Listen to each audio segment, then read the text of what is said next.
c'est les Lucasfilles, moi c'est Claire. Moi, c'est Aurélie. Et aujourd'hui, on va jouer à la poupée en habillant ou en déshabillant Padmé. Euh, on va faire un petit tour du côté de son impressionnante garde-robe, fouiller dans sa valise et voir quels vêtements nous inspirent le plus. Quels vêtements nous ont plus frappés la première fois qu'on les a vus sur grand écran quand la prélogie est sortie. Et puis, peut-être ce serait intéressant aussi de voir ceux qu'on avait aimés au départ et que finalement, qu'on a un peu rétrogradé dans nos affections. Avec l'âge, peut-être, nos goûts ont changé, je sais pas. Oui, oui, puis c'est vrai ouais, on peut les apprécier différemment au fur et à mesure. On va vous raconter des petites anecdotes qu'on a pu glaner ça et là. Et puis bah, on sait que c'est pas la Fashion Week, hein, ça aurait été mieux de parler de notre fashion victime. Moi je vais l'appeler la Lady Gaga de l'espace.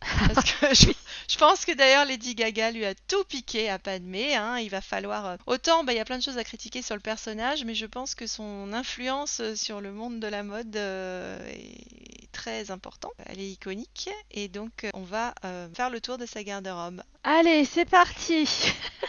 J'espère qu'on va pas trop perdre de garçons en cours de route sur ces Bah, considérations. si on déshabille un peu Padmé, ça va les intéresser. Ah On va ouais. aller. Nous vous proposons de voir les dessous de Padmé. Allons sous les jupes de la reine sénatrice de Naboo. On va procéder par épisode parce que c'est vrai qu'il y a chaque garde-robe dans les films correspond à des étapes très particulières de sa vie. J'ose pas dire du développement de son personnage parce qu'elle a pas le personnage le plus creusé, hein, on va dire. Padmé, c'est pas celle qui a le plus de conflits, etc. Mais sa garde-robe est quand même tellement stylée que on peut pas se cantonner à un costume. Hein. On va faire des tirs groupés par film. On commence avec la magnifique robe rouge. Alors, moi sur la robe rouge, la première fois qu'on la voit, hein, c'est comme ça qu'ils ont vendu d'ailleurs le film aussi au niveau du marketing, c'était Ouais. le style. Moi je préfère la partie supérieure à la partie inférieure de la tenue. Quand on parle des vêtements de Padmé, on peut aussi parler des coiffures, du maquillage, il y a beaucoup de choses qui se mettent en place. Mhm. La coiffure, elle est somptueuse. Bon, on dirait un petit peu on dirait quand même un peu les espèces de, tu sais, de ressorts là qu'on fait descendre le long des escaliers. Là. On dirait qu'on lui a mis ça un peu autour de sa couronne. Là, c'est clairement pas pratique. Mais l'ambiance cour chinoise, mandarin, ce rouge impérial là est magnifique. Ah, c'est vraiment J'aime sublime. Ouais. J'aime peut-être un peu moins les petites parures en faux. Je déteste les lampions, là, les Ah, espèces les d'yeux bouboules. dragons en bas. Ah, les bouboules. Alors, ouais, bon, ce sont pas des vraies boules, on dirait des espèces de punaises écrasées. Je sais pas, c'est entre la coccinelle et le. J'aime pas du tout le bas de la robe. Pourtant, il y avait un concept qui était bien vu, c'était le côté, ça devait un peu flotter, mais le côté cornet de glace à l'envers. Je sais, elle est entre le tuba et le cornet de glace, si tu veux. Et je trouve que c'est pas très flatteur. Mais c'est pas ça qui compte en fait, parce que c'est encore une fois, c'est une tenue de cours, c'est une tenue d'apparat qui est censée faire remarquer la reine. Et bon, remarquer, ça fonctionne. Et c'est vrai que chez Padmé, il faut distinguer entre les tenues qu'elle porte en tant que reine, plus tard les tenues de sénatrice. Hein, il y a une évolution dans le personnage au niveau des vêtements. Et ça lui permet aussi de la distinguer quand elle se met incognito en servante, en suivante. Et c'est vrai que comme tout le focus est sur ses tenues, ça permet d'identifier la reine, quelle que soit la personne qui va revêtir la tenue, en fait. D'où le fait que les doubles, enfin, on sait jamais vraiment à qui on a affaire. Exactement. L'utilisation de garde du corps, de double, soit aussi efficace dans l'épisode 1. Bah, c'est développé dans le bouquin que, enfin, personnellement, j'ai trouvé très ennuyeux d'E.K. Johnston qui s'appelait L'ombre de la reine. Alors, référence au niveau intermédiaire, ils ont choisi un titre qui faisait penser à Jung, hein, L'ombre de la reine. Alors, L'ombre de la reine, ça, c'est aussi la part schizophrène hein, de Padmé, le fait qu'il y a le double Padmé Amidala et la reine, enfin Padmé Naberi. Enfin, il y a toujours Mhm. il y a un double personnage, et d'ailleurs la couverture jouait là-dessus, sur le fait que c'est la petite jeune fille et la reine de l'autre côté. Mais il y a aussi l'idée de l'ombre de la reine avec ses suivantes, qui la suivent comme une ombre, qui se mettent à sa place, qui risquent leur vie pour prendre sa place de temps en temps. Et par contre, ce qui était fascinant dans le bouquin, qui par contre me tombait des mains régulièrement, ce que j'ai trouvé très intéressant, c'est qu'ils expliquent la conception des costumes. Comment en fait chaque costume cache des armes. Il y a plein de petits trucs qui lui permettent de se libérer, ce qu'on verra justement après dans l'épisode 2, où elle a sa petite épingle à nourrice pour enlever ses menottes là. C'est qu'en fait c'est conçu normalement dans ses vêtements. Il y a plein de petites armes. Elle a du couteau suisse dans ses fringues et qu'elle peut les enlever facilement. Enfin, il y a toute une étude qui est faite autour de ça, et surtout d'avoir ces suivantes qui peuvent endosser le rôle à n'importe quel moment. C'est pour ça qu'il y a une façon de parler qui est différente, qu'il y a un maquillage outrancier qui permet de faire façon kabuki, de cacher la personne, Ouais. et ça trompe tout le monde. Et il n'y avait pas aussi des dispositifs d'enregistrement ou des brouilleurs, des choses comme ça dans les bijoux? Ah si si si, ah bah elle a des ports USB, il y a sa recharge, elle a tout ce qu'il faut. Elle sera Elle a jamais son en panne de casse-croûte dans batterie une si elle joue à manche. Candy Crush entre deux réunions, hein, avec des diplomates Ah et là tout. là. Pas de Ah ben problème. je suis sûre que... La seule chose qu'elle avait pas dans ses vêtements, visiblement, c'est des capotes ou des pilules.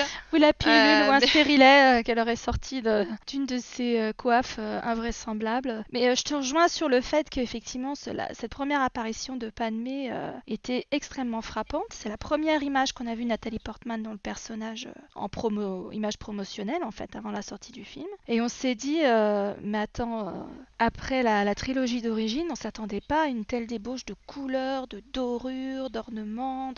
C'était le jour et la nuit, quoi. Donc on savait vraiment pas ce qui allait nous tomber dessus dans l'épisode 1. C'était vraiment un visuel. Ça faisait pas Star Wars. Il y avait moi, je me souviens à l'époque des gens qui disaient bah, attends, c'est pas du Star Wars ça. Bon, maintenant c'est iconique, mais c'était pas du tout gagné quand l'épisode 1 est sorti en fait. Moi, je connaissais des gens dans mon entourage qui ont résisté à ça, qui ont pas du tout aimé cet aspect. C'est pas mon Star Wars déjà à l'époque, tu vois.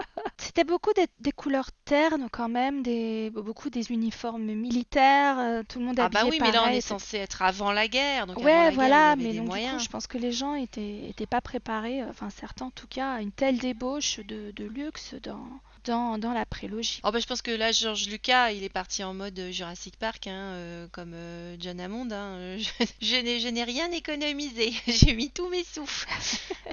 Mais il a bien fait, hein, parce que c'est magnifique, Ouais, hein. et je crois que c'est la meilleure décision en dehors d'avoir John Williams. Évidemment, ça a été de choisir Trisha Biggar pour les costumes. Ah C'est oui. une Écossaise qui a commencé dans le costume de théâtre. Donc c'est vrai que tout le côté opératique, on va dire, hein, Mhm. on est vraiment, effectivement, j'ai parlé de kabuki, mais on est vraiment dans le performatif, hein, Ah oui. dans la représentation. Et ça se ressent. Et il faut tout de suite dire que bien qu'il y ait plein de critiques à faire sur la prélogie, certes, les 68 costumes et plus qu'elle a dessinés pour Padmé, mais pas seulement, parce qu'elle a fait des costumes pour tous les autres personnages, mais aussi on va se concentrer exclusivement sur Padmé, sont tous des œuvres d'art.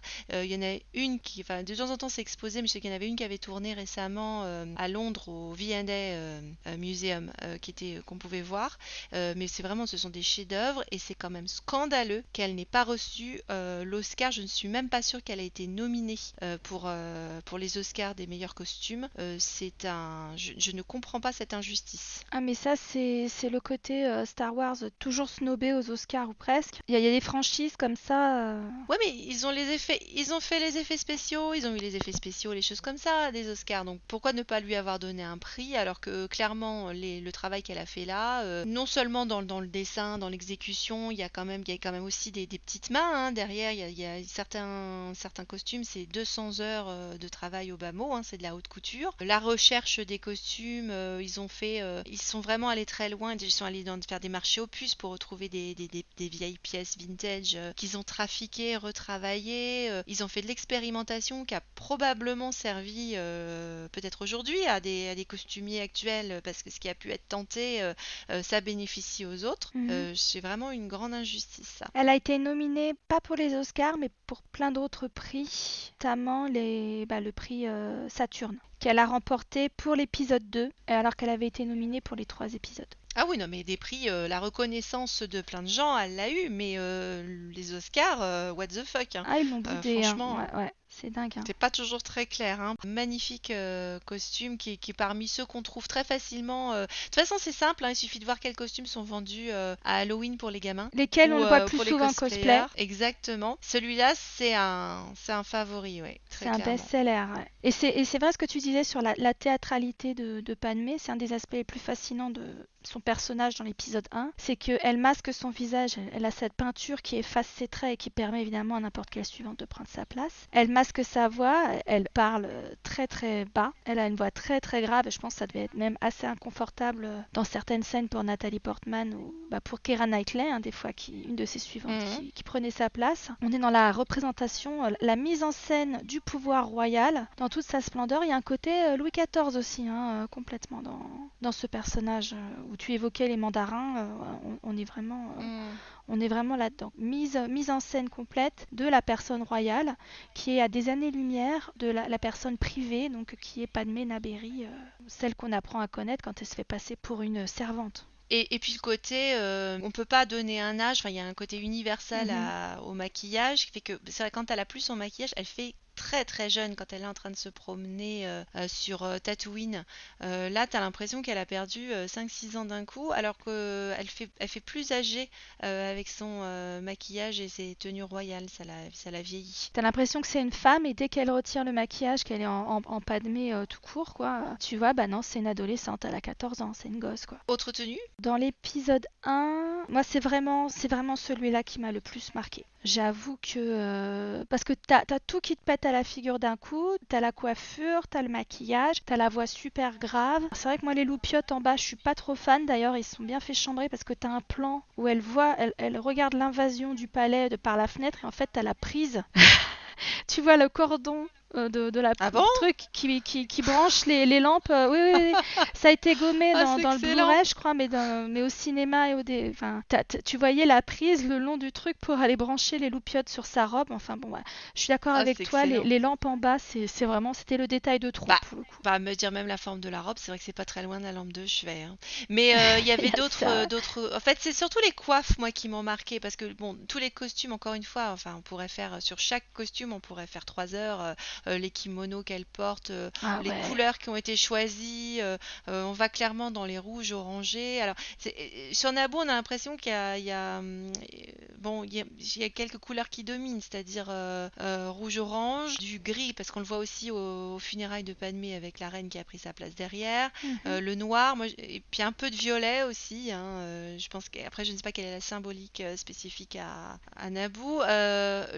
J'aime bien l'espèce de truc, là, les cornes de vache, là aussi, elle a les... Ah oui. Alors celui-là aussi, il est d'inspiration mongole et Oui, tibétaine. c'est ça. Et elle a des épaulettes pas possibles. Le truc, il doit peser 1 tonne. C'est quand elle fait son discours au Sénat et qu'elle C'est fait ça, le le vote de vote non-confiance. de non-confiance dans le chancelier, ouais, qu'elle s'est bien fait manipuler par Palpatine, bah, comme tout le monde à sa décharge. Il est assez dingue ce costume, même si je l'ai trouvé moins frappant que le premier où tu as vraiment cette forme très harmonieuse, arrondie autour de son visage. Comme ça lui fait comme une auréole de faux cheveux, hein, c'est pas ses vrais cheveux. Ouais, celui-là, il était très réussi aussi, hein. Bah oui, c'est surtout la coiffure qu'on voit, hein. Je sais que les coiffures étaient longues à faire, Mhm. parfois 2 heures, voire 4 heures. Pour les vêtements, Nathalie Portman disait que ça se mettait en 15 minutes et ça s'enlevait également assez facilement parce que justement ça aussi, la costumière avait fait très attention à ça, la possibilité de pouvoir aller aux toilettes Ouais, facilement. parce Ça a que été fait. le kimono traditionnel japonais, pour les mariages et tout, tu bois pas, tu ne peux pas, non, c'est pas possible. Tu ne peux pas aller aux toilettes. C'est pas. Et ben donc ils sont impressionnants, mais ils sont apparemment pratiques. Un point qui est souligné aussi dans le roman donc dont j'ai parlé, L'ombre de la reine, la Queen Mhm. Shadow, probablement en allant chercher justement les informations sur la conception des costumes, ils ont insisté sur ce détail-là, sur le fait que pratiquement zip zap, 3 éclairs, tu sais comme les transformistes là qui changent d'un vêtement à l'autre. Padmé, hop là, elle passe d'une robe à l'autre y a pas de problème. Ah oui, il y a un autre point aussi sur Naboo qui a l'air d'être frappant, c'est tout ce qui est avec la lune, hein, parce qu'il y a beaucoup de symboles lunaires, elle a beaucoup dans les Il y cheveux, a même beaucoup quand de elle est croissants. sénatrice. Croissants de Oui, lune et de... énormément de croissants, même le côté gris là de la lune avec les robes, certaines robes, on Mhm. reconnaît un côté un peu gris. Et je me demande si le côté rouge, tu vois, du coup, c'est pas, ça peut être des lunes rousses, etc. Mais c'est pas aussi un, ce qui me fait penser à notre soleil, à notre double soleil, tu sais. Sur Tatooine. Ouais, Le voilà, deuxième est avec, très très rouge, hein. Ouais. c'est ça. Est-ce qu'on retrouve ça? Est-ce qu'ils ont pensé à ça? Je n'ai pas l'information, puisque je n'ai toujours pas ce magnifique livre Dressing a Galaxy. Non, mais on va se Donc, cotiser, Claire, hein. Vraiment, on va ouvrir un coffee rien que pour ça, hein. je dis pas ça pour toi, hein. Non, non, mais je suis pas en train de faire la quête. Mais par contre, si Star Wars ou Lucasfilm m'envoyaient un exemplaire, je leur serais reconnaissante. Je repensais à ce que tu disais sur le fait que les fringues zip-zap, elles pouvaient les mettre et les enlever. Je pense que c'est pour pouvoir, pour que ces servantes puissent la personnifier en cas d'urgence. Oui, Genre oui, un coup oui. de lingette Sephora, hop, hop, voilà, des make-up, et puis hop, c'est en a une autre qui se fait passer pour elle, quoi. Ouais. J'aime pas trop dans les rôles dans les trucs de suivante, la robe en panne de velours orange. Là, je trouve ça un Avec peu la vieillot. casquette, là? Ouais, voilà, c'est ça Ah, exactement avec la c'est casquette. On dirait qu'elle moche. va prendre ta commande au McDo là. Et puis quand elle se balade incognito là sur Tatooine, bon d'accord, ok, elle a mis le truc pour avec lequel elle sort les poubelles, je veux bien. Mais t'as vu la coiffure quoi, Ah bah la coiffure... les heures de boulot. Ah, putain. Je veux dire, elle a pas fait son chignon du dimanche, hein, zoups. Ah non, non, Elle c'est pas c'est... le chouchou et elle va prendre sa douche. Hein. Il y a quand même bon, Ah oui, non, nous quand on sort faire les courses, bon, on fait une choucroute, ça s'appelle, hein, ça ressemble pas à ça, non. Ouais, c'est pas ça c'est, du on n'a tout. pas trop cette dégaine-là, ouais, effectivement. Par contre, j'aime beaucoup la tenue sur Naboo à la fin quand elle est avec son pistolet. J'aime beaucoup le manteau, Ah qui est un oui, manteau de garde là. Il est très stylé, surtout avec la coiffe. La coiffure est trop belle. elle est belle la coiffure. Et la robe finale aussi, j'aime bien le côté collerette élisabétain là, le côté Élisabeth Première avec la, c'est pas une fraise du coup, mais c'est une espèce de grande, le grand col derrière Mhm. et l'espèce de rucher là de blanc là. C'est assez joli. J'ai bien aimé. Ah moi celui-là pour le coup, ça faisait vraiment guimauve, barbe à papa, j'ai pas du tout aimé ce costume. Ah, Tu vois. bah moi, c'est plus le côté, l'arrière, on va dire, la fraise, parce que c'est vrai que c'est un côté qu'on n'a pas trop vu, tu vois, ou alors peut-être que ça fait Ça lui fait presque une lézard en auréole en fait. colère, mais Ça lui oui, fait voilà, presque c'est une ça. auréole. Premier épisode, c'est tout. On retient bah, du coup surtout le premier, puis les ornements. Ouais, ouais, ouais. Il y a des très beaux rouges. Je retiens le premier, mais plus pour l'impact, parce qu'en soi, je vais pas dire que c'est mon costume préféré. Mais au niveau de l'impact, oui. Ah oui, c'est Mais je celui dirais pas qui que c'est mon marque le costume. plus. En soi, je trouve pas forcément très joli. Puis le fait qu'il était pas multifact, tu vois qu'il était multiprise, clairement, Il n'y avait pas encore les LED à l'époque. c'est ça. Fallait tout brancher sur secteur. Je sais pas si c'est du 220 volts sur Naboo. Bref. Donc on passe à l'épisode 2. Mhm. Donc ce coup-ci, elle a plus 14 ans, elle en a 24. Donc c'est une jeune femme. Et surtout, elle est plus reine, elle est sénatrice. Donc elle a encore des robes de gueudin, mais on descend d'un cran en termes d'apparat quand même. Heureusement pour elle. C'est quoi toi tes costumes de l'épisode 2? Ah, déjà, on peut dire qu'elle a le droit d'être elle-même, bien qu'elle soit toujours en représentation. Mhm. Mais c'est Padmé Amidala elle-même. Déjà, c'est plus la reine. Elle a récupéré son visage, même si elle continue à avoir des doublures, comme on peut le voir dans le début, puisqu'il y en a une qui meurt à sa place. Ouais. Puis c'est bizarre d'ailleurs qu'elle ait encore droit à des escortes et à des doublures, mais bon, admettons. Moi, je dirais que j'aime bien d'emblée celui où on a l'impression qu'elle a un vase là sur la tête. Ah oui, quand elle revoit Anakin pour la première fois. C'est ça, la scène de re-rencontre, hein, après une scène d'ascenseur de Anakin et Obi-Wan. D'abord, c'est une très belle couleur et la coiffure est intéressante. Elle a été beaucoup utilisée dans mon souvenir dans la guerre des clones. Hein, ils ont bien aimé la ressortir du placard, celle-là. Ça devait être une de ses préférées. À modéliser, ça doit être une des plus simples aussi, hein, parce qu'elle a juste un tambour sur la Ah, tête, quoi. bon, bah écoute. Je suppose. Mais par contre, dans cette robe, on va retrouver un peu la palette qu'elle aura beaucoup dans ses costumes de sénatrice dans l'épisode 2, à savoir on a beaucoup de bleu, de gris, de Mm. violet très profond, bleu nuit, etc.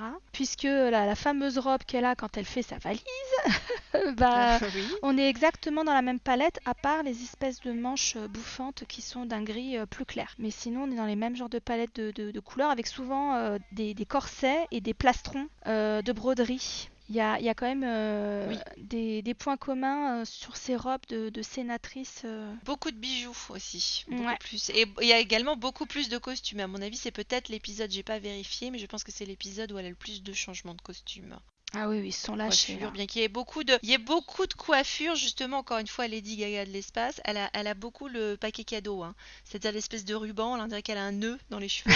Ça lui fait les deux oreillettes là de chaque côté. On a l'impression que voilà, c'est le cadeau pour Anakin, tu sais, on va laisser peser. En même temps, c'est l'épisode de calendrier de l'Avent, donc ouais, c'est cadeau de Noël, hein, Et sous le bah sapin. voilà, tu vois, c'est quand même. Elle est pas choupie quand elle fait sa valoche, sa haute du Père Noël avec ces espèces de. On dirait des conques, presque. Les espèces de choubidous qu'elle a de part et d'autre. Bah ça, ou alors c'est parce elle est en train elle est en train d'écouter, tu vois, c'est pas comme Lobo là dans l'Empire contre-attaque, c'est peut-être son système, c'est son sound system qui lui permet d'écouter Radio Naboo ou je ne sais quelle chaîne à la mode Un dans podcast, Star Wars. un podcast sympa dans les sessions du Sénat qui s'éternisent quand elle se fait chier. Exactement. Pour rester éveillée, pas s'endormir comme nos députés, tu ne sais pas. Elle a une garde-robe qui, alors, en plus, complètement en décalage là aussi, hein, un peu bipolaire, c'est-à-dire que dans l'épisode 1, il y a vraiment des grands, grands costumes d'apparat quand elle est reine. Ethnique, très ethnique. Très, très ethnique, donc vraisemblablement, elle doit représenter peut-être des cultures différentes de la planète.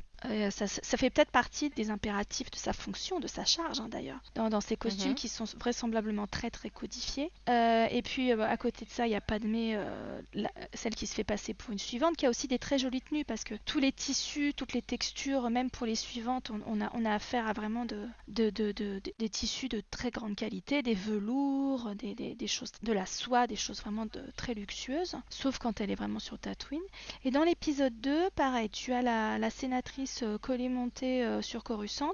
Et puis dès qu'elle est en goguette sur Naboo, bah là on voit du bidou, on voit le dos, on a des robes beaucoup plus fluides. Moi, c'est celle qui m'a le plus marqué visuellement, c'est parce que c'est un gros décalage avec la scène, je trouve. C'est quand il lui parle du sable sur le balcon. Oh là là là là. Je sais que c'est une des tenues chouchou de la plupart des fans, qu'il y a beaucoup de gens qui aiment Moi, je l'aime pas. Elle est belle, Les mais couleurs sont jolies, mais je sais pas, c'est pas ma préférée celle-là non plus moi. Tu disais meringue avant, tu vois là aussi il y a quelque chose là qui me, c'est bien porté, c'est très joliment mis en valeur, etc. Mais je dirais pas que c'est ma préférée non plus. c'est pas ma préférée, mais ça m'avait marqué parce que je me disais, mais toi à poil, ça ira plus vite pour l'allumer, le pauvre mec, il en peut plus, Ah, quoi. c'est ça. Mais c'est sûr que c'est vrai que c'est ce que tu as dit, il y a un vrai décalage. Bon, c'est normal que au Sénat, elle soit pas à moitié à poil, hein, donc c'est très bien. Elle met, comme tu as dit, elle est collée montée, donc on a les manches jusque-là, le col qui est remonté. C'est vrai qu'on voit pratiquement rien, hein, dans ce qu'on a disait déjà dans un épisode. Elle est très très guindée, c'est très corseté, très tenue. Il n'y a pas un cheveu qui dépasse, hein, ça c'est sûr que. Ce sont des tissus très très lourds au niveau des drapés, des jupes. Tu sens le poids du tissu. Donc même s'il y a un coup de vent, tu verras jamais ses chevilles, quoi. Et dès qu'on arrive, alors pas dès qu'on arrive sur Naboo parce elle en entrevue d'abord avec la reine de Naboo, mais à la seconde où elle met le pied dans sa retraite secrète qui n'est pas secrète au bord du lac, la première robe où on la voit dénudée, enfin où elle est beaucoup plus dénudée, bah tu vois tout le dos, les épaules, machin, et c'est cette fameuse robe berlingot là. Ah bah disons qu'en théorie, donc ils ont fait leur voyage où elle avait une tenue qui est d'inspiration russe, hein, les manteaux de voyage, là, où ils sont en train de parler de la compassion et de l'amour, là il continue son travail de drague, là l'autre. Ah le Et relou. elle a deux espèces de coiffes. Il y a une première qui est à base de dentelle, la dentelle est très jolie Mhm. d'ailleurs. Bon, Nathalie Portman ayant un très joli visage, c'est vrai que ça encadre bien, ça fait un joli cadre, mais enfin bon, encore une fois on cache tout. Après, ça devient. Ils enlèvent la dentelle et puis c'est un truc métallique, une structure On métallique. dirait le grand aztèque, tu sais, on Ouais, dirait un voilà, prêtre c'est vrai que ça fait aztèque. Ouais. un peu. Et puis en fait, il y a une scène qui a été coupée au montage où elle emmène Anakin chez sa famille. Et donc, il rencontre la sœur, les parents, les nièces. Et alors là, bizarrement, pour aller dans sa famille, elle a rien sur Elle le est dos. à poil. Elle a rien C'est- sur le bide non plus. Elle est. Elle s'est changée. Voilà, elle a un truc, c'est un soutien-gorge et des manches.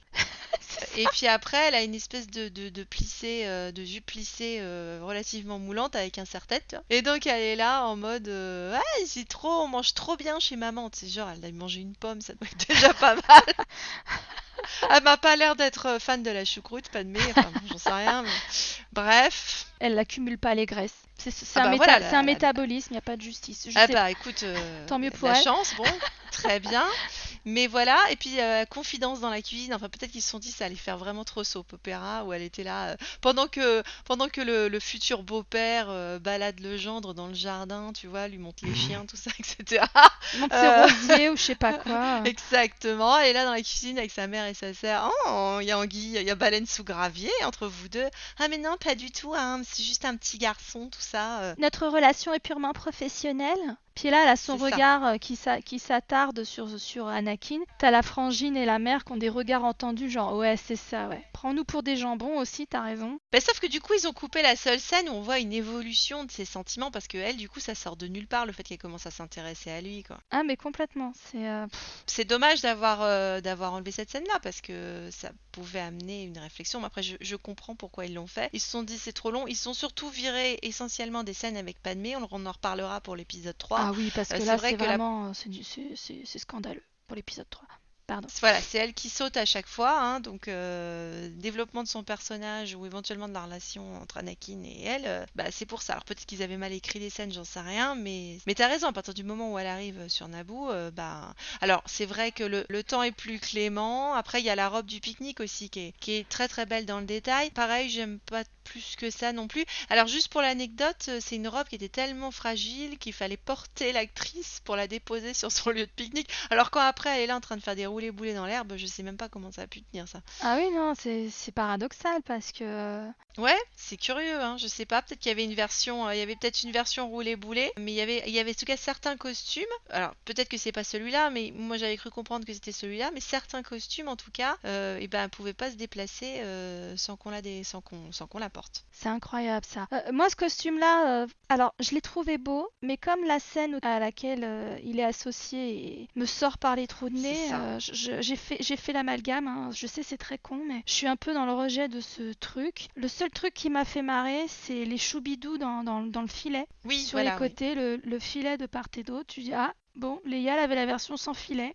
Elle y allait sans filet, mais Padmé, elle y va avec le filet, quoi. Ouais, enfin c'est vrai que ça fait très joli. Bon là il y a plus une influence, on va dire, on parlait d'ethnique pour le premier épisode, il y a plus une influence médiévale, hein. Oui. On va clairement sur le Roméo et Juliette. Donc si bien les chemises de nuit qui font Juliette au balcon, là c'est pareil, hein, les coiffures comme ça avec les rubans, les petites fleurs, enfin on nous montre un côté, voilà, mademoiselle est sensible à l'amour, hein, parce que Elle a une robe romantique. elle met des robes romantiques, voilà, exactement. Bizarrement, juste après, elle se change en dominatrice SM sexe cuir. avec un col en espèce de grande plume moumoute là pour la scène de la poire et puis après son coin de la cheminée il fait chaud donc elle tombe la moumoute, tu vois le corset avec les nichons bien gonflés et tout et non Annie il pourra rien se passer entre nous. Ah, mais la moumoute, comme tu dis, c'est des plumes, hein, je crois, hein. Ouais C'est un c'est des petit espèces oiseau, de hein, grandes Padmé, hein. plumes hein, ouais. C'est ça, elle a des plumes, mais c'est vrai que c'est tellement pratique pour bouffer une poire d'avoir ces petites plumes. Bon, c'est vrai. Alors,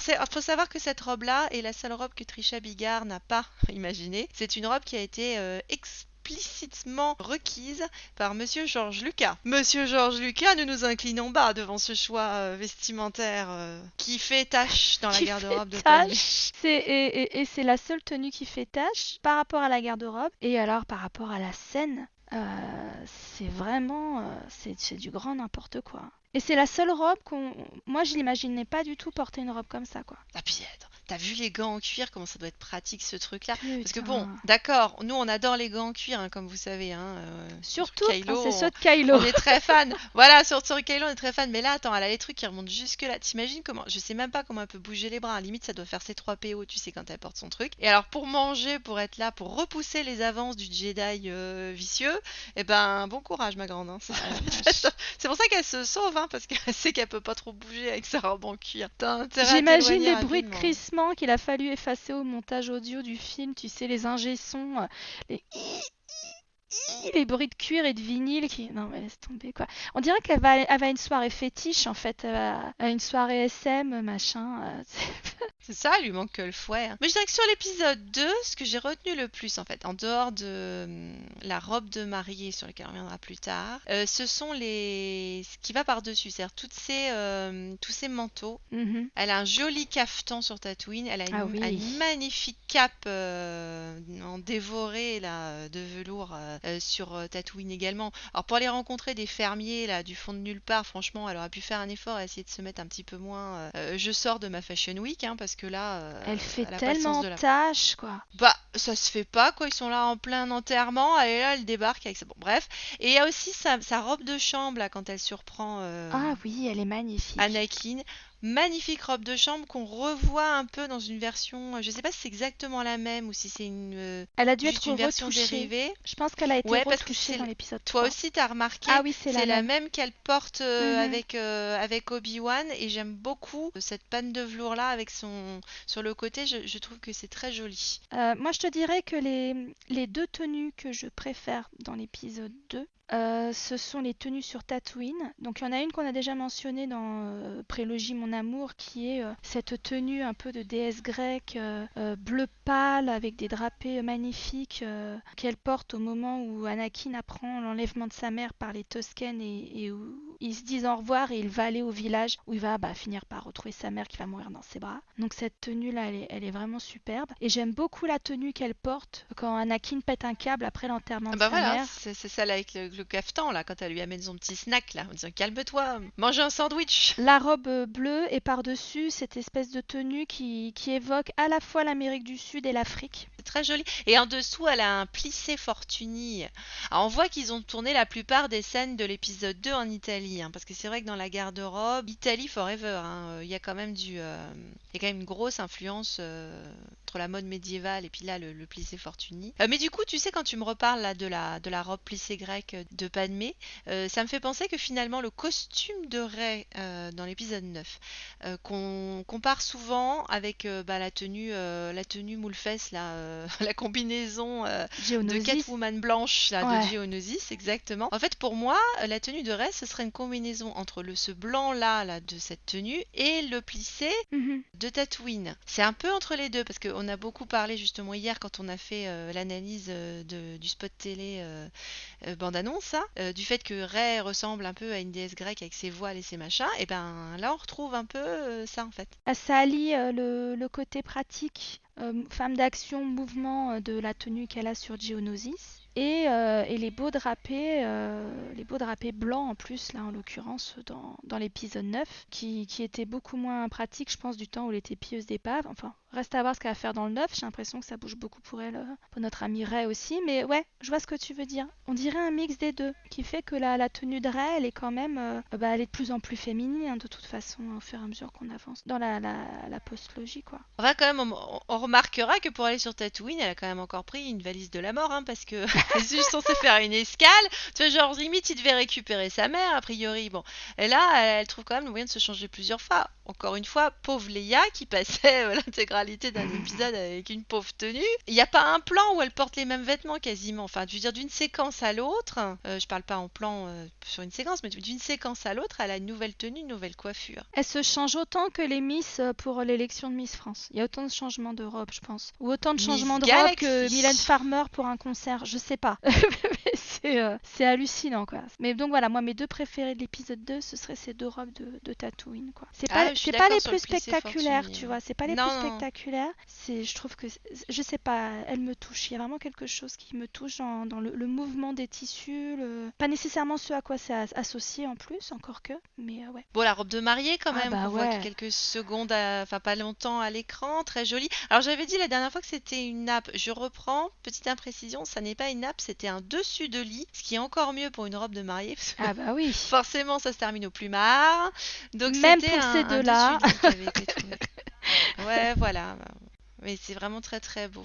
Ah ben dans le détail, le travail des perles, t'as des fleurs, t'as une dentelle pas possible. Ah oui, oui, magnifique. Et on voit rien, parce qu'ils font pas tellement de gros plans que ça, par le Ça, c'est claquement un de la main. crève-cœur, quoi. La Ah plupart de là là, ces les heures de tenues, travail. les heures de travail, et il faut des photos de studio ou des photos détails, etc. pour pouvoir apprécier la beauté de ces costumes, parce que souvent la lumière est dégueulasse ou tu peux pas apprécier les velours, les soies, les... Oh là là. En tout cas, dans cet épisode, même si on retrouve une unité de couleurs, je dirais qu'il y a plus, on est plus dans une palette un peu plus arc-en-ciel. Enfin, il y a Mhm. vraiment une diversité, hein. On voit que c'est la jeune fille en fleurs, éveille à l'amour, machin. Elle est jeune, elle est belle, elle sait le montrer, tu vois. C'est rien ne lui est interdit. Elle se Non, permet elle peut tout. tout se permettre. Elle peut montrer son bidou, elle peut... c'est vrai que Nathalie Et Portman, manger quand... de la choucroute. et manger de la choucroute, donc on la déteste toute. Ouais, bah écoute, vu le sort Oui, qui lui est remarque, ouais, réservé, je t'as pense raison. que je préfère prendre 5 kilos en mangeant de la choucroute, c'est pas grave. Ouais, ouais, ouais. Choucroute forever. Qui inclut de la saucisse, tu noteras. Oui, oui. C'est vrai qu'on n'avait pas encore mentionné les knackis, dis donc. Ah, on est fatigué, Claire, hein, je crois que c'est ça. Attends, trop de Star Wars, tu le Star Wars. Et bah du coup, bah justement, hein, on va aller la tuer dans l'épisode 3. Parce qu'on la déteste, hein. Ah, amenée comme ça, Bichette, on lui pardonne tout, hein, vu comment ça se Oh, termine. ouais, mais non. Alors l'épisode 3 c'est très frustrant parce que c'est celui où, comme tu le disais, il y a le plus de scènes coupées. Malheureusement, c'est toutes les scènes où elle met en place qui va devenir la rébellion, l'alliance dans la trilogie d'origine. Et donc en fait, tout son arc de politicienne, etc., tout ce qui pourrait être le conflit entre elle et Anakin qui creuse l'écart, bah, c'est quasiment intégralement coupé au montage. On a l'impression, comme tu dis, qu'elle est juste enceinte pieds nus dans la cuisine, C'est ça, enceinte pieds nus dans la cuisine. alors que pas Ah, elle du tout. fait que chouiner, elle fait pas. Alors que normalement, elle devait faire plus de choses, comme tu l'as dit, elle fomente une rébellion. Et il y avait même, bon, du coup, c'est pas un spoiler parce qu'on connaît très bien la fin, mais ils avaient même prévu à l'origine dans la confrontation avec Anakin, elle avait un couteau à la main, elle devait penser à le tuer, enfin, elle avait prévu de le tuer, et puis finalement, elle n'était pas capable, elle laissait tomber son couteau, mais comme du coup, il se sentait d'autant plus trahi que il voyait qu'elle avait pensé à le tuer, et ben d'une certaine manière, ça amenait sa mort de manière encore plus tragique. Enfin, c'était. Mais ils ont aussi supprimé ça, donc c'est juste l'agneau qu'on emmène au Ah bah sacrifice, c'est un hein. incubateur à ce stade, hein, c'est une mère porteuse. Voilà, c'est juste ça. Ça se ressent dans les costumes, hein. On voit qu'on est dans le volet dark, hein, parce que les couleurs sont sombres. On est dans le, on y a encore du violet, du prune, du bleu marine. Il y a quelques trucs qui sont un peu plus légers, mais enfin bon. En plus, elle est enceinte. Alors encore une fois, Nathalie Portman, elle n'avait pas beaucoup grossi, hein, donc bon, ils ont fait vaguement une petite prothèse bidou. Alors c'est vrai qu'il faut qu'elle cache sa grossesse. Moi, je veux bien, mais enfin, ça devait quand même se savoir. Si tu veux, ça devait être le secret de Polichinelle qu'elle en avait un dans le tiroir, hein. Ah joli. Franchement, elle est là, elle met des trucs, des espèces de capes énormes, des manteaux énormes. Bah elle essaie de miser sur la parade, sa fonction pour cacher son état. Mais vu comment elle était habillée 3 ans plus tôt et même dans les Clone Wars jusqu'à ce qu'elle tombe enceinte, je veux dire à un moment donné, c'est une femme humaine, les gens savent compter, ils doivent bien se douter qu'elle est en cloque. Enfin, je veux Bah dire, oui, ça doit jaser. Tu sais, quand elle va chez le gynéco, tout ça, mais elle voir savait même pas Ma. qu'elle attendait des jumeaux. Enfin, je veux dire, elle a même pas fait Oui! d'échographie, rien. Il y a pas la pilule, y a pas la capote, y a rien. C'est quoi? Ah bah tout le budget est dans les fringues, hein, pas dans la Oh la contraception. vache! Ni dans la sécurité sociale, hein. Elle a pas de couverture mutuelle universelle, je sais pas. Mais alors du coup, tu vois, moi je trouve que la plupart des vêtements, alors, le travail il est toujours là, mais ils font tarte. Les coiffures aussi. Il y a quelques exceptions, mais je Mhm. trouve que ça la met pas en valeur. Elle a des coiffures bichon frisé qui sont juste l'horreur, quoi. Limite, je sais pas, ouais, c'est entre bichon frisé et les anglaises, tu sais, et pas dans le bon sens du terme, hein. De toute façon, c'est jamais très flatteur, hein, le look anglaise victorien, là, ça ne Bah, me rend c'est-à-dire pas. ça va pas à grand monde, non.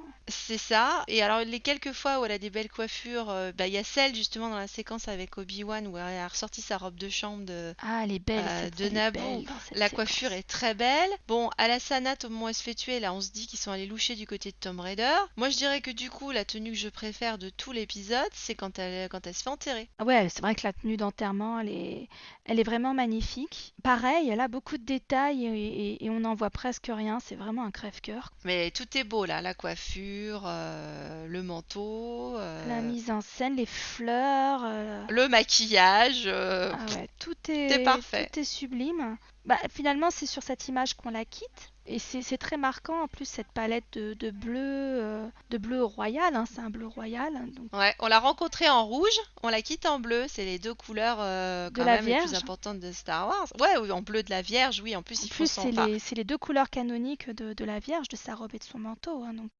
c'est ça. Et c'est un peu Padmé, c'est un peu t'as Shmi la matriarche, mais Padmé, ça aurait pu être la mère.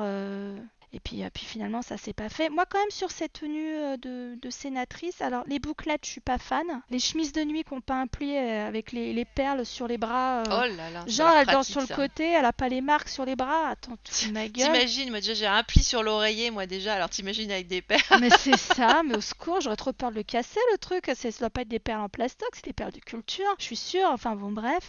Moi, il y en a une que j'aime beaucoup, c'est la robe qu'elle porte pendant les ruminations de Padmé et une scène qui se passe juste avant où on la voit mieux parce que c'est un peu plus tôt dans la journée, mais malheureusement cette scène a été coupée où elle est dans son salon, elle reçoit les quelques sénateurs, dont Bail Organa, qui vont monter la rébellion. T'as Moth Manta aussi qui est là. Moth Mothma, je sais jamais le dire, enfin bon, bref. Mothma, oui. Et elle a cette robe de velours vert. Chartreuse. Ouais, avec une ceinture, ouais, presque vert absinthe. Elle est avec cette ceinture de soie violette et la capuche aussi qui est très très belle. Enfin vraiment. Et puis il y a une traîne aussi. On s'en rend compte quand elle se lève et qu'elle va à la vitre et où ils ont justement cet échange muet qu'on a déjà mentionné, donc les ruminations de Padmé. Je trouve que c'est vraiment très très très joli. J'aime beaucoup cette tenue. Alors, ce serait pour moi comme pour la robe numéro un, c'est-à-dire que je trouve le haut très joli, alors à part les horribles anglaises. J'aime moins la forme en bas là qui fait très. Enfin, tu vois, la crinoline qui te fait juste guéridon, quoi. Ça, j'aime moins ce côté-là. Par contre, j'aime bien aussi la chemise de nuit qu'elle a, parce qu'elle a comme. C'est vrai qu'en fait, on pourrait diviser sa garde-robe entre il y a les tenues d'apparat, il y a les chemises de nuit, il y a les tenues de maternité, il y a la tenue de mariée. Enfin, c'est vraiment Barbie Padmé, hein. Tu peux t'amuser un bon moment avec elle. Et donc, il y en a une, bah, je trouve la dernière fois qu'ils se voient, en fait, Ah oui, il y a une deuxième chemise de nuit, tu as raison. là, au moment où il lui dit, bah, je reviendrai, je te promets, ça va s'arranger, tout ça, alors que ça va pas s'arranger. C'est là qu'il lui dit qu'il va sur Mustafar. Voilà, c'est leur dernière entrevue avant que ben, ça se termine dans le drame. Et elle est très jolie, cette robe-là. Elle est plus réussie qu'avec les perles. Je suis toujours pas fan, mais elle est quand même plus réussie, ouais. Et il y a déjà les manches bah, comme Ray, hein, qui sont pas vraiment des manches en fait, qui sont des grandes brassières là. Oui, oh, bah, si tu vas par là, c'est comme ceux qui étaient en cuir, c'était le même genre, hein, mais Ça passe mieux avec de la dentelle. oui, mais alors à ce moment-là, elle a les mêmes justement sur Mustafar, parce Oui, que c'est d'ailleurs c'est dans la même tonalité que Ray. moi Bon, je l'aime j'aime beaucoup pas la du. tenue de Ah, Mustafar. tu l'aimes bien? Ah oui. Moi, j'aime pas trop cette espèce de sangle en cuir là. Je sais pas trop. J'ai l'impression qu'est-ce qu'elle c'est pour mettre un carquois derrière, ou c'est parce qu'elle a un sac à dos Yoda qu'elle a prévu de mettre, genre ça. Je comprends pas trop. Ou c'est son cœur croisé de Playtex. Je sais pas du tout à quoi ça sert. Bof, ouais, bon, d'accord, ok. Ça doit être pratique, mais. J'aime beaucoup toute la tenue et la coiffure sur Mustafar. Donc cette grande natte qui sort d'une espèce de gros chou à la crème à la base de son crâne. Ah, t'aimes bien la natte Lara Croft, toi. Oh ouais, je la trouve vraiment très très jolie. J'aime beaucoup les tonalités qu'ils ont utilisées. J'aime beaucoup ses bottes en cuir. Enfin, moi, la tenue qu'elle a sur Mustafar, et après celle en velours vert, c'est celle que je préfère de l'épisode 3, de très loin. Moi, je dirais que c'est la plus portable, probablement, hein. Et portable par tout le monde, parce que c'est vrai que contrairement à la tenue ultra moulante, bon là, l'avantage de la petite jupette qui cache le bidou, c'est que ça te cache un peu les fesses. C'est bon, c'est bien, c'est portable comme tenue. Mais bon, ouais, c'est pas nécessairement ma préférée non plus. Après, il y en a une qui avait sauté, qu'on voyait sur les posters. Alors c'était avec une coiffure. Alors là, pour le coup, on dirait Predator là, la coiffure. Ouais, c'est trop Elle est en ça. mode Rasta, tu sais. C'était au moment où Obi-Wan commençait son trafic de drogue. C'est c'est pour ça, en fait, qu'il a commencé à soupçonner quelque chose, je pense, Anakin. C'est parce que, attends, ma femme elle est en train de se mettre en mode Rasta. T'as l'autre qui commence à cultiver de la bœuf. Ça sent mauvais, tout ça, là.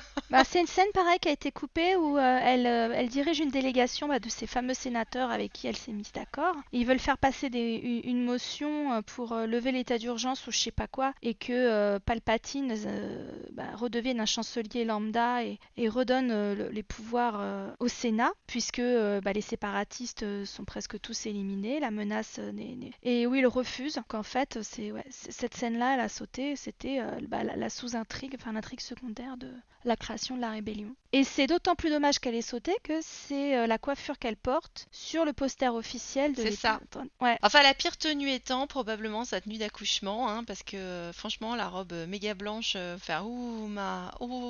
Tu vois que tu portes du blanc pour aller accoucher, c'est pas salissant, c'est cool. Mais non, mais après le blanc, le coton blanc, enfin, un pote cuistot m'avait dit, c'est ce qui se lave Ah, le ça plus se lave, oui, facilement tu mets à pour. la javel. Non, Oui, puis c'est tu peux le vrai, laver c'est à vrai. très haute température, donc pour tout ce qui est manipulation du sang, c'est pour ça que les bouchées sont toujours en blanc. Ah. Donc là, je pense que c'est la même logique. C'est pour ça que dans les hôpitaux, tout est blanc ou jaune clair. Bah, Ou, c'est vert, non? Je croyais que le vert, c'était quelque chose qui était bien, justement, moi. Parce que souvent, les chirurgiens, ils sont en vert, non? Ouais, les chirurgiens sont en vert, mais sinon les autres sont en blanc. Les patients sont. Enfin bon, bref, on Oh, je s'en fout. sais pas. Mais bon, ils ont même mis cette tenue-là. Ça veut dire que c'est la dernière tenue de Padmé vivante. C'est celle-là. C'est celle-là, ouais. Et tu m'expliques comment elle accouche en ayant les cuisses aussi peu écartées dans son espèce d'entonnoir bleu, là? Comment ils Ah, parce que sortent, les probablement petits? l'entonnoir, il doit faire aspirateur, tu sais. Ça fait Il y a un Mais effet de succion, ça permet de faire sortir les bébés, tu vois, c'est mieux que les forceps ou le machin. Et moi, le premier truc que je me suis dit dans cette scène, c'est quand j'ai vu le robot Ouba, Ouba. Je me suis dit, mais heureusement que les nouveau-nés sont aveugles, hein. Sans déconner, hein. Le problème, c'est quand tu le fais sur cette tonalité-là, ouba ouba, tu sais, j'imagine le marsupilami, moi, en train d'accoucher, pas de ouba ouba. Oh la vache. Ah non, cette scène, putain. Et elle meurt presque comme Marion Cotillard dans le Dark Knight Rises. Presque. Ouais, et sur ce, je meurs. Gasp. Gasp. Oh bah c'est bien, alors, le temps de donner des noms des fois qu'on les ait pas reconnus, tu Oui, bah sais, oui, donc c'est voilà, c'est cool. ça. Bon, c'est bien, tu as rempli ta fonction, Padmé. Tu peux mourir. Il y a énormément de costumes, mais il y a aussi pas mal de frustration, notamment avec l'épisode 3 sur les costumes, quoi. Il y a eu trop de coupes, en fait, c'est dommage. C'est ça. Bon après, le truc c'est qu'effectivement le costume ça devient l'arbre qui cache la forêt. C'est-à-dire que, bah non, mais de la même manière, non, mais de la même manière que finalement, elle s'abrite dans l'épisode 1. Le costume est censé abriter sa personnalité, d'accord? Mhm. Et bah donc du coup finalement, tous ces costumes, qu'est-ce qu'on peut vraiment dire de Padmé? Qu'est-ce qu'on connaît vraiment de Padmé? Ah, rien. Elle est plate. Elle a pas tellement de personnalité, hein. Elle est trop parfaite. C'est ça. Et ben on en retient que les costumes. Mhm. C'est fou, hein. Bon, quelques petites répliques, hein. Ouais, c'est ainsi que meurt la galaxie dans un torrent d'applaudissements. Voilà, c'est le contexte politique de l'époque, on va pas forcément en parler plus que ça. Ouais, en fait, le problème, et je vais te dire, pour le coup, c'est ce qui m'avait frappé dans le roman de Ike Johnston, ça, j'étais vraiment excitée à l'idée de le lire. Je me dis, ah, on va peut-être enfin avoir une réhabilitation de la personne de Padmé. Et en fait, bah, je suis désolée de le dire, hein, parce que je suis sûre qu'il y a plein de gens qui l'aiment. Moi, je la trouve chiante comme la pluie, quoi. Parce que, elle parle effectivement de politique, ok, mais elle rend pas ça passionnant. Enfin, je la trouve pas géniale quand elle parle de politique. Je suis pas sûre que ce soit une si fine politicienne que ça. Dans le passage qu'ils ont coupé, où elle est là, elle monte sa chambre et elle parle de ses entreprises de charité. Bon, ça, ils ont sauté ça, mais finalement, on le voit pas. Moi, ça m'a toujours frappé le fait qu'elle elle est quand même partie de cette planète où elle a laissé la mère d'Anakin. Elle sait très bien qu'il y a de l'esclavage et du truc. Et alors, justement, dans le roman, ils font tout un foin pour essayer de rejustifier ça, parce qu'il y a toujours eu la question de, mais elle s'est pas bougé le cul pendant toutes ces années pour essayer de retrouver la mère du gamin. de faire quelque chose au niveau de l'esclavage ou elle a pu être confrontée de visu. Même le fait, ça m'avait frappé dans l'épisode 1, quand elle est là avec Jar Jar, tu vois, elle rencontre Jar Jar, et là, t'as un Gungan, mais attends, il est de ta planète, connasse, hein, tu peux pas le reconnaître. Enfin, je veux dire, elle est censée représenter la planète. Je sais bien qu'il se cache, qu'il y a un conflit, etc. Mais il y a des trucs, moi, que je trouve foncièrement bizarres dans Padmé, film politique, Bah, fine Padmé, gna gna politicienne, gna, elle se fait tellement manipuler comme tout le intelligente. monde, C'est hein. ça, Elle est c'est cruche ça. un peu quand même, finalement. Le fait de retourner sur Naboo, de faire l'alliance avec les Gungans et de reprendre sa planète, ça, même Palpatine l'avait pas vu venir. C'était intelligent, c'était vraiment un gros coup de poker. Mais après, elle est surtout connue parce que c'est une pacifiste et que c'est un personnage qui éprouve de la compassion, trop d'ailleurs. Après, c'est pas cohérent non plus. L'autre, il vient de lui dire qu'il a massacré un village, y compris les enfants, et elle le console, enfin, barre tout en courant, quoi. Je crois que c'est dans How It Should Have Ended. Attends, j'ai oublié un truc dans mon jet, je reviens. Et puis elle se casse. Bye. Bye. Et elle se casse dans son vaisseau, elle le plante sur Tatooine. Bon, ça va, quoi. Enfin, je veux dire.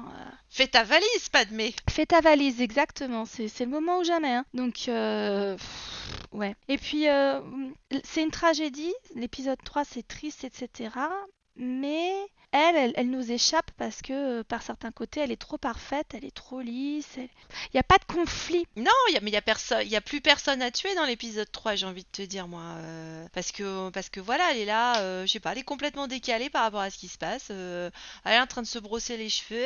Je vais retourner sur Naboo pour avoir mon bébé. Bon, ok, très bien, fais ça. Bon, en même temps, c'est oui, ça aurait dû être épique, super triste. On va repartir dans les critiques de la prélogie, mais il y a quelque chose qui capte pas. Bon, alors on s'est super éloigné parce qu'on a parlé que du costume, mais cela étant dit.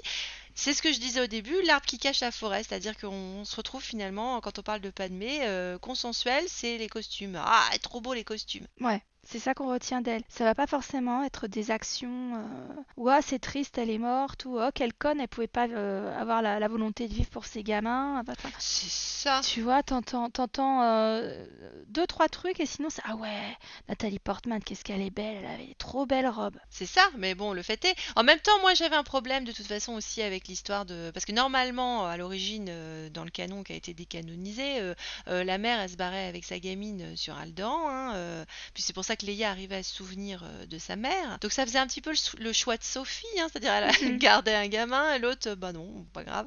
Le Luc, ben on va l'envoyer chez les fermiers, là chez les bouseux à qui j'ai rendu Sous visite son une vrai nom, fois. il va grandir sous son vrai nom dans non, mais dans la maison familiale, certes par alliance, genre le cacher en pleine lumière. Il devait savoir que Vador il déteste tellement le sable qu'il y serait pas retourné sur C'est Tatooine. ça. Caché en pleine lumière sur une planète où elle sait que t'as des pillards hommes des sables qui enlèvent des gens, qui les tuent et qui les torturent. Enfin, je veux dire. Ah, c'est pas elle qui choisit, après c'est Yoda qui a cette idée de génie. Merci Yoda. Ah mais dans sa famille, il faut l'envoyer à Tatooine. C'est même pas sa famille en plus. Enfin, ils sont même pas du même sang. Enfin, c'est pas la même. À part que Shmi avait épousé le père d'Owen, ils ont aucun lien de parenté, quoi. Je veux dire, ils pouvaient très bien l'envoyer chier Obi-Wan quand il est arrivé pour trafiquer l'enfant là, avant d'aller ouvrir ça sur la Et c'est baudmette. surtout qu'à ce moment-là, pourquoi là la famille de Padmé elle n'existe plus. D'où encore le fait qu'on a coupé ces scènes où tu vois la famille, elle a quand même une sœur, elle a quand même des Tu parents. les entreaperçois dans le cortège funèbre et puis c'est tout, quoi. C'est ça, tu penses pas il aurait été plus heureux, Luc, avec les Gungans là, à nager, à nager dans les lacs Peut-être que Vador aurait pensé à aller la chercher là, aller chercher ces enfants-là. Mais en même temps, il pensait qu'elle était morte enceinte, donc dans l'absolu, il pense que le bébé est mort avec elle. Ah, normalement, c'est ça qu'ils ont fait, hein, parce que Elle avait encore le bidou dans le c'est cercueil. ça. Alors c'est vrai que pour mesdames qui n'ont pas encore eu d'enfants et pour messieurs qui savent pas ce que c'est vrai que le bidou, on le perd pas tout de suite, hein, ça fait pas comme un ballon de baudruche, hein, ça se dégonfle pas automatiquement quand le bébé il est sorti. Mais c'est rare qu'ils nous mettent ce genre de détails parce que c'est vrai que le côté anatomique organique dans Star Wars, ils s'en balèquent, hein. Donc je pense qu'ils nous l'auraient remis le ventre plat derrière, ça aurait pas été un problème.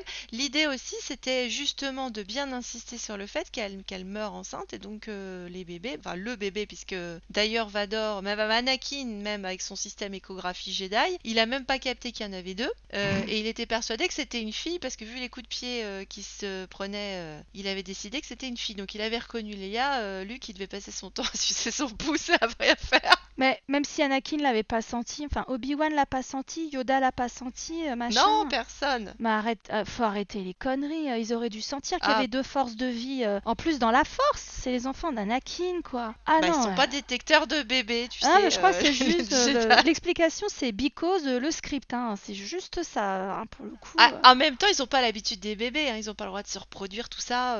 Donc bon, ça se trouve, ils savent Non, même c'est pas comment vrai. on fait les bébés, hein. Il commence à les endoctriner juste après, quand ils commencent à marcher, à parler. C'est à ce moment-là qu'il les arrache à leur famille. Non, mais bref. Bon, on a dévié. On a grave dévié. Eh ben écoutez, Finalement, ces costumes, il y a le côté très girly, habille ta Barbie, machin et tout. Et puis, bah, derrière, t'as quelque chose de beaucoup plus cynique, le personnage le plus creux de la galaxie derrière ses vêtements. Alors que par contre, il y avait un potentiel de dingue, avec une actrice qui, même si elle est parfois surestimée, je pense à Hollywood, est quand même, bon, est une actrice solide. Donc déjà à l'époque, donc il y a quand même moyen de faire des trucs sympa et non quoi. Donc c'est un peu du gâchis, sauf pour vraiment Trisha Bigard qui là a fait un travail exceptionnel quoi. bah, je pense qu'encore une fois, ça se résume à Padmé, c'était la Barbie de George Lucas, hein, et ça se ressent dans le fait que il lui a dessiné une robe. Ah ouais, Voilà, c'était sa poupée. tu vois la robe de la scène de la cheminée, t'as tout compris quoi. Et du coup, on a le titre de l'épisode, hein, George joue à la poupée. Ouais, mais c'est triste, mais c'est vrai. Du coup, c'est vrai que ça amène un éclairage un petit peu différent sur les costumes et sur Padmé, parce que c'est un personnage auquel on a envie de s'attacher. Tu sens qu'il y a plein de choses qui sont mises en place pour qu'on s'attache à elle. Elle est belle, elle est jeune, elle est courageuse. Elle est parfaite quasiment dans tout ce qu'elle fait, elle est gentille et machin, c'est le love interest d'Anakin, c'est la mère des jumeaux, donc tu pourrais te dire que on nous a vendu le truc, on est censé vraiment s'attacher à elle, et pas vraiment en fait. Quel ennui, elle est ennuyeuse. Alors que Leia, elle garde la même tenue pendant un film et ça y est, elle nous a mise dans sa poche. On porte Leia dans notre cœur dès l'épisode 4 et puis voilà, c'est plié quoi. Rey, c'est Eh ben pareil, disons hein. que ouais, la note de George Lucas sur la trilogie originale, c'était il faut pas que les costumes se voient. La note, à mon avis, sur la prélogie, c'était faut que les costumes se voient parce qu'on n'aura pas grand-chose d'autre à montrer. Ah, Donc, c'est triste. qui se voit, ça pète. Mission accomplie. Mais et c'est d'autant plus triste quand tu vois qu'il avait créé Leia, qui était ce personnage révolutionnaire pour l'époque, une forte femme qui, du haut de son mètre 50, je sais plus combien elle faisait, Carrie Fisher, mais enfin bon, elle était pas très grande, elle tenait la tête à tout le monde, hein, elle les envoyait tous chier, les gentils, les méchants, hein, tout le monde s'en prenait plein la tronche, qu'elle était résolument moderne à l'époque, et puis bah, finalement, il a régressé dans la prélogie, et on a une jolie poupée. Ben ouais. Moralité, même si on râle fréquemment, je suis la première d'ailleurs à dire purée, fait chier, pardon pour mon langage. Vrai, elle a pas beaucoup de costumes hein, dans la séquelle, là, dans la post-logie. J'espère qu'ils vont quand même à un moment lui coller un costume sympa. Bah oui, bah vaut peut-être mieux pas avoir des beaux costumes et avoir un bon personnage et une bonne histoire que d'avoir des très beaux costumes et puis un flop. Et puis un flop, et puis sur un mannequin ambulant, quoi. Si on veut forcer le trait. Elle a fait un défilé pendant 3 films, quoi. On referme la Fashion Week. Ouais, Puis bah, n'hésitez pas à nous dire quels sont vos costumes préférés, à nous dire que non, non, vous adorez Padmé, hein, parce que vous êtes peut-être pas d'accord avec nous, oh oui. ou même à nous dire quels sont vos costumes préférés dans Star Wars en général, mais que le focus aujourd'hui c'était Padmé. On fera probablement un autre épisode sur les costumes. On vous remercie. Continuez à bien ouvrir les cases de votre calendrier de l'Avent et à très bientôt. À très bientôt.